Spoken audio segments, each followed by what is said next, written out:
Hello, CARV membership. My name is Christine Davidson, and I am so excited to be sharing this Yoga for Skiers preseason strengthening class with you today.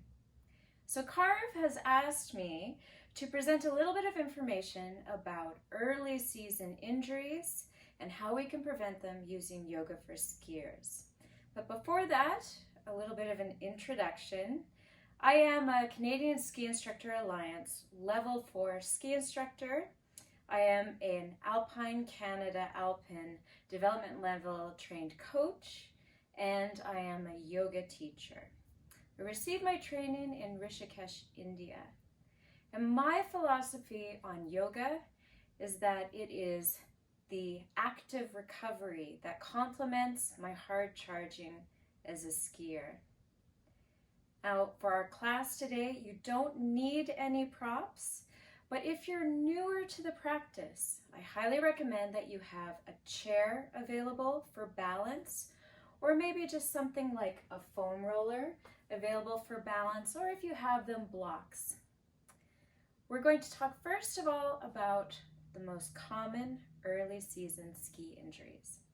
But what I tend to see is a lot of people enter into the beginning of the ski season with the same mindset that they left the last ski season. And that is entering in with the same speed, intensity, and level of performance. However, there are a lot of muscles in the core that need to be strengthened so that we can manage the forces acting on the body. So most common injury early season is actually low back. And low back, if it's not addressed, turns into knee injuries, low joint injuries. So the reason this happens, I'll give you a little bit of context. We have forces acting on the body when we ski. We have the force of the ground pushing up. We have gravity pushing down. And we have angular momentum, or what we call centrifugal force, pushing out. All of these forces act to compress the body. And if we don't have strength in the core, the low back tends to fold like this. This is not what we want. This is lordosis. It's an excess curve in the lumbar spine. A couple of reasons this can happen is if you spend a lot of time seated, your hip flexors will actually shorten. And there's a long muscle called the psoas muscle. It attaches from the top of the upper leg bone through the pelvis to the lumbar spine. So when that shortens, this happens. You can see I'm really emphasizing it, but it increases the curve. Because my spine is not properly aligned, when I add the load, that's where injury can occur. So our practice today is going to include 2 stretches for the hip flexors and the hamstrings, and then 4 core strengthening poses. So let's get onto our yoga mats. So we'll start our practice with a little bit of centering breath work. Please make your way into a comfortable seated position. It could be cross-legged on your mat. If your hip flexors get sore when you do this, feel free to elevate your pelvis by sitting on a pillow or folded blanket. And also you could just sit in a chair. We're going to practice breath because breath also is really valuable to train because it helps support your low back. I'll explain why. You may have noticed when you're skiing hard and fast, sometimes you get to the bottom of the run and you think, I don't think I took a single breath that whole run. You're panting. Actually, your body instinctively uses intra-abdominal pressure to support your lumbar spine when your body is under load. It works like this. You have the diaphragm muscle, which is like a dome-shaped muscle in your abdomen, and you have the pelvic floor muscles. And in between those 2 muscles, when they're contracted, you have the abdominal cavity, and your deep inhale combined with holding the breath, creates this pressure that pushes against the lumbar spine and increases its integrity. So holding your breath, you're not totally holding it, but when you're under load, your body just naturally increases stability in the low spine by doing that. We can actually train our breath using a practice called pranayama. So I'm going to introduce you to that. And in particular, breath practice called Ujjayi pranayama. So in your seated position, please close your eyes and take your right hand and place it on your belly. With our inhale, we want to allow the belly to expand forward in space. And with your exhale, it contracts back towards the spine. Inhaling, belly inflates. Exhaling, belly contracts. Continue to breathe this way, consciously focusing on deep abdominal breathing. We need to retrain the body to breathe into the belly because the stress of our modern life causes us often to take a shallower, higher breath. For skiing, we want to be able to use the full capacity of our breath so that we can create that intra-abdominal pressure to support the spine. Now, once you've got the feeling of deep abdominal breath, you can place your hand back on your knee. And let's just practice making the length of the inhale and the exhale even as much as possible.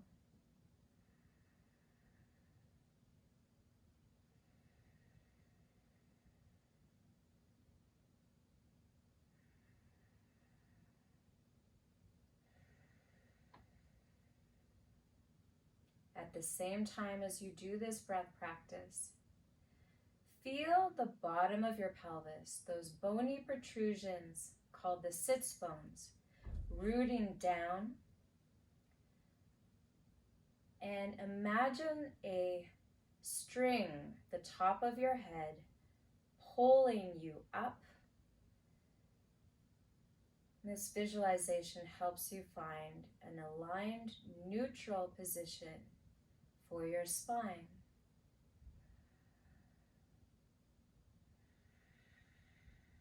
There's 2 more cycles of breath.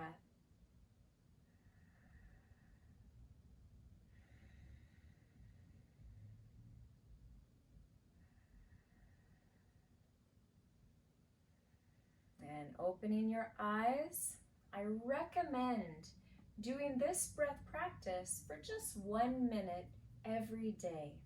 It helps reinforce good posture and it helps retrain your breath practice.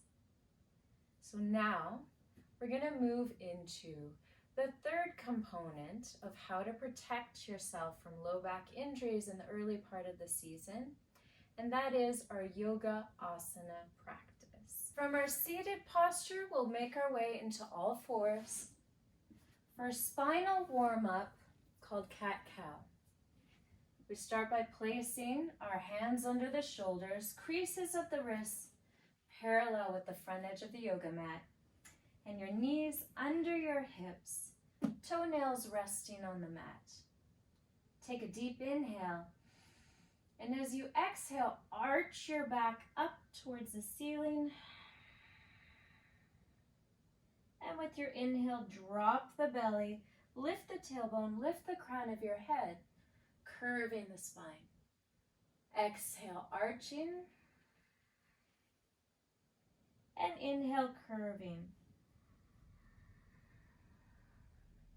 Now continue in between these 2 poses. And your goal is to keep the movement fluid.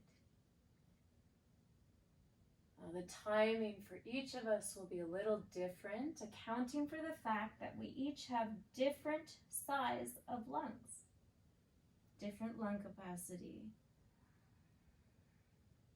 But whatever feels natural and comfortable for you is right.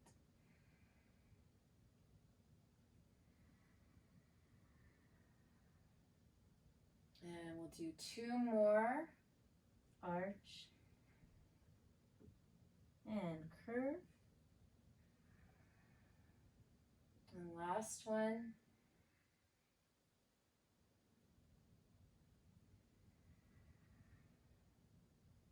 Good. And now moving into our first stretch for the hip flexor. Again, if you are newer to the practice, you might want something to help you support your balance. I'm going to use a foam roller to demonstrate. You could also use a chair. From all fours, curl your toes under, lift the pelvis up and back. Keeping your knees bent to begin. Feeling the full palm of your hand press into the yoga mat. And then looking forward, shift your weight into the left hand and foot. Pick the right foot up and move it in place of the right hand, lowering your left knee down. If the kneecap is tender, you can curl the yoga mat over to provide a little cushioning. I like to keep the toes curled under because it helps me keep from rolling my ankle in or out, and that's good for the safety of my knee. So, green circle version of this low lunge pose is using either a chair, a foam roller, or just hands on your thigh to maintain balance as you lift your belly button up and sink the pelvis down. For now, we'll be mindful not to allow the knee to extend too far past the ankle. Now, if you want to go a little deeper into the pose, the blue square version is arms up, upper arm bones behind the ears as you lift your chest and curve your spine. But please do not drop into the low back. And version 3 of the pose, if you want to go into it, come back to neutral, straighten the back left knee, and again, reach arms overhead. We'll just stay here a couple more cycles of breath. And then coming out of the pose, back to downward facing dog. Now maybe working your legs a little straighter if that's available to you. And switching to the left side. We take the left foot forward, right knee down. And then coming into your version of the pose. But whatever feels best for you. The way I like to practice yoga is through a concept called right effort. All I need to do is stimulate the muscles. I don't need to pull hard on them. Often that's counterproductive. And so I'll go into a level of the pose that feels like the right amount of challenge and the right amount of release. That's the yoga sweet spot. So right effort means just enough effort and not an ounce more to accomplish the goal, which is to increase strength, flexibility, and control over the nervous system.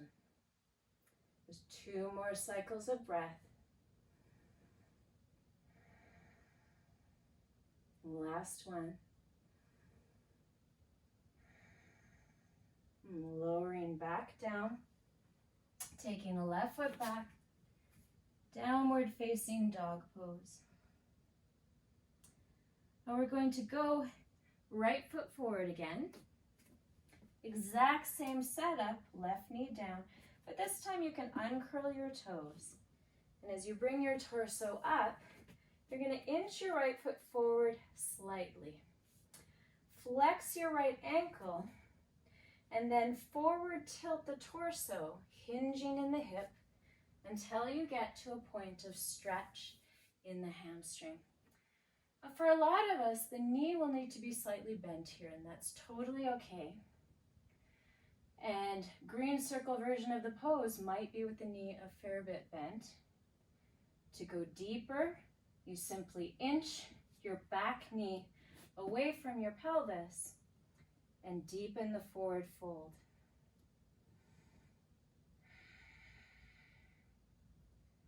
Now, Morgan talked about setting goals. It's so important to understand the goal of everything in movement discipline. And the goal of this stretch is to lengthen the hamstrings so that we restore proper alignment to the pelvis and the spine. We're not trying to massively increase flexibility. So using right effort. Now we'll come out of the pose, draw the front foot back, bring the back knee forward, and then lift the knee off the mat to switch to the opposite side. As you set up, make sure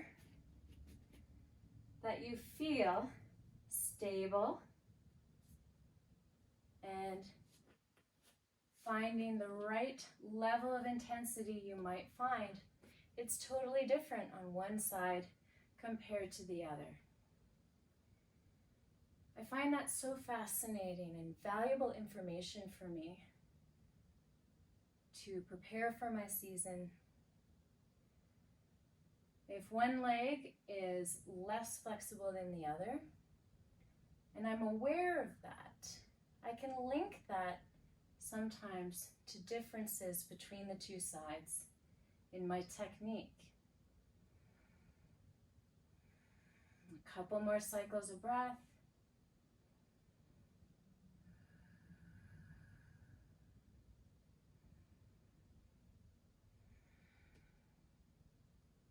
And we'll come out of that pose, inching the back knee forward. And then this time, when we step back, it's not to downward facing dog, it's going to be into high plank. Curl the ends of your fingers down into the mat and create an arch with the upper back, just like we did with cat pose. This will increase strength in the high plank. We're going to come slightly forward, bend the elbows, allow them to graze your rib cage as you come all the way down onto the yoga mat. Our next posture is a strengthening pose called locust pose, and it's designed to strengthen the muscles of the back. So we start by drawing our palms underneath our shoulders. Green circle version of the pose is we draw the shoulder blades onto the back, lift the torso, but we don't want to be pressing. You should be able to lift your hands off of the mat. Blue square version, you can interlace your fingers, straighten the elbows, and lift a little higher.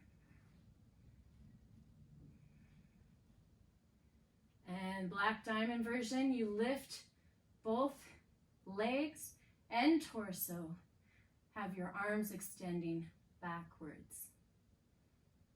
And to keep the feet from cramping, I like to do what's called a foint. So it's not a point, it's not a flex, somewhere halfway in between. A couple cycles of breath here.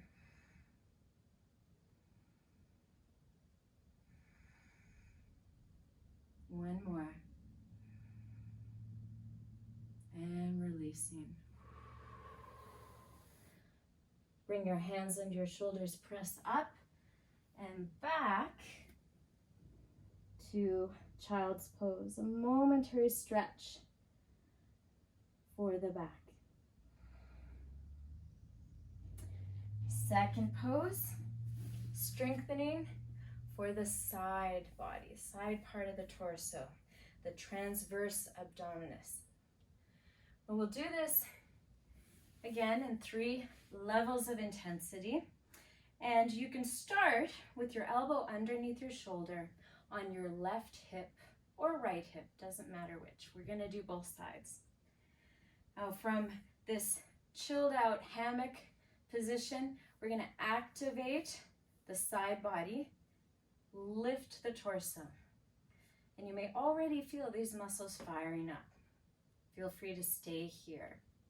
If you want to go deeper, you have the option to stay forearm on the mat, or you can take your left or right hand to the center of the mat and lift up into a side plank. Make sure that you're stable, whichever variation you choose. And then black diamond version, we bend the upper knee and point it up towards the ceiling. Focus your gaze on a steady point for 2 more cycles of breath. Oop. And if you fall out, no problem. Coming back and then down. Wiping out is a great way to learn. Never feel bad about falling out of a yoga pose. So coming to the opposite side, same idea, green circle version with our knees stacked.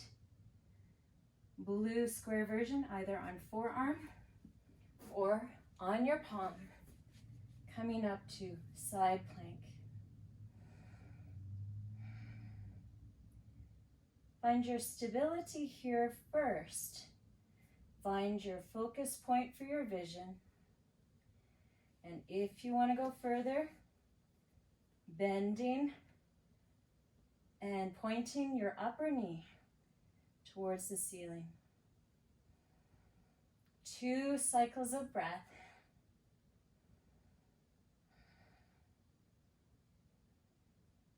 Yeah, good. All right. And then coming down. Take a momentary rest. Catch your breath.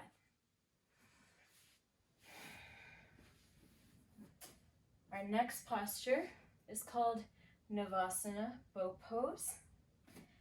And we start with both feet firmly planted on the mat.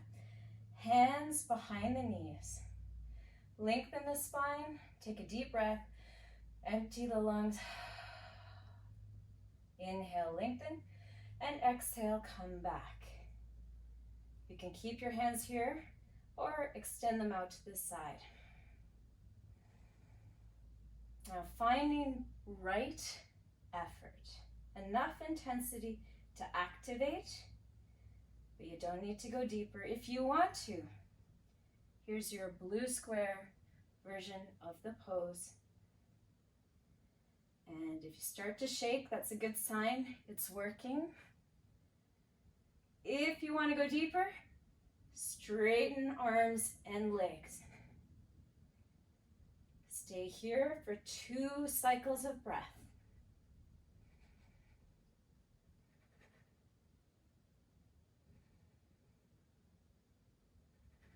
One more big stretch.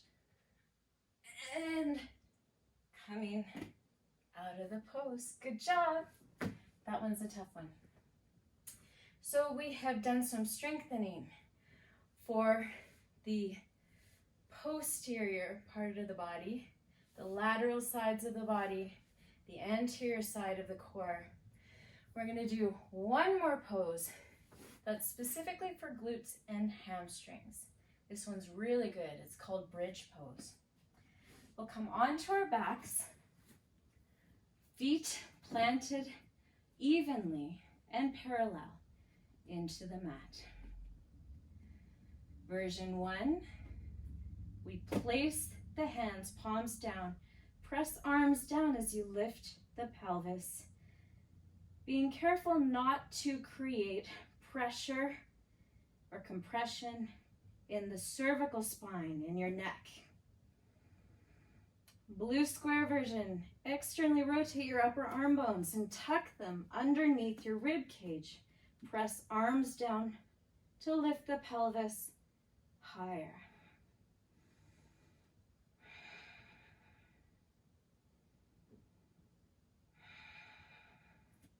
And black diamond, put right foot in the middle of the mat, lift the left leg up. For just one cycle of breath. And replace that foot, center it, lift the right leg for one cycle of breath. And then lowering down.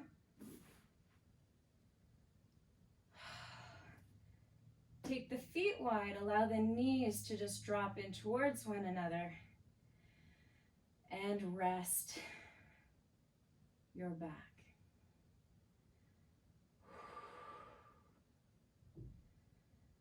And give yourself a big squeeze. Hug knees into chest, rock side to side.